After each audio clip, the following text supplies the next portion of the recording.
भारत में हजारों गांव हैं, पर कुछ गांव ऐसे भी हैं जहां रात को कोई नहीं रुकता, क्योंकि वहां जो आता है वो इंसान नहीं होता। ये कहानी है राजस्थान के एक शापित गांव कर्णीपुर की, जहां आज भी तंत्र मंत्र की शक्तियां जिंदा हैं और आत्माएं जागती हैं।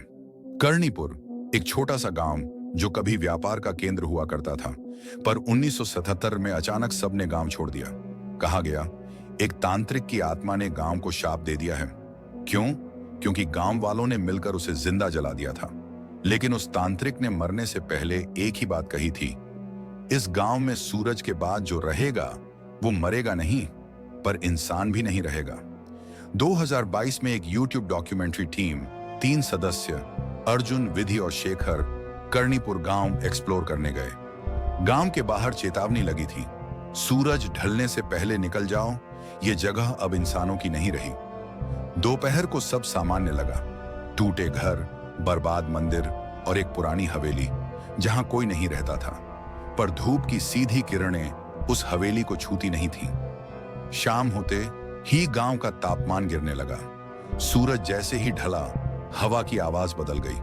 हवेली के अंदर से शंख और मंत्रों की आवाज आने लगी, और तभी विधि ने कहा कि किसी ने उसकी पीठ पर हाथ रखा है। शेखर ने कैमरा घुमाया, लेकिन वहां कोई नहीं था। पर रिकॉर्डिंग में साफ दिखा एक औरत जिसके पैर उल्टे थे, धीरे धीरे हवेली में घुस रही थी। टीम ने हवेली के अंदर एक कमरा देखा, दीवारों पर रक्त से बने चिन्ह, बीच में काली मूर्ति, चारों ओर जली हुई हड्डियां।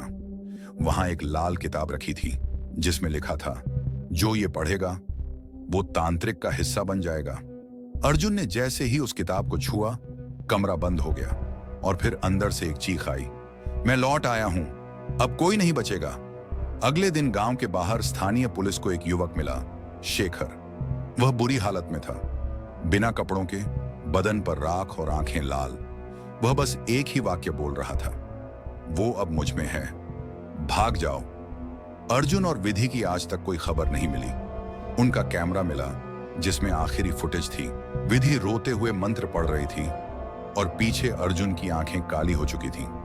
कर्णीपुर अब भी मौजूद है, गूगल मैप्स में आज भी दिखता है, पर वहां कोई जाता नहीं, क्योंकि हर तीसरी अमावस को हवेली से धुआं निकलता है और कई लोगों ने वहां से आवाजें सुनी हैं, मंत्र अधूरा मत छोड़ना। क्या तांत्रिक सच में लौट आया है? क्या कोई अब भी उसे बलि चढ़ा रहा है? या ये सब एक राक्षसी तंत्र का खेल है जो अधूरा था और अब पूरा हो चुका है? याद रखना, कुछ जगहें इंसानों के लिए नहीं होती। अगर कभी आप किसी वीरान गांव जाएं और वहां कोई मंदिर टूटा हुआ हो, तो वापस लौट आइए।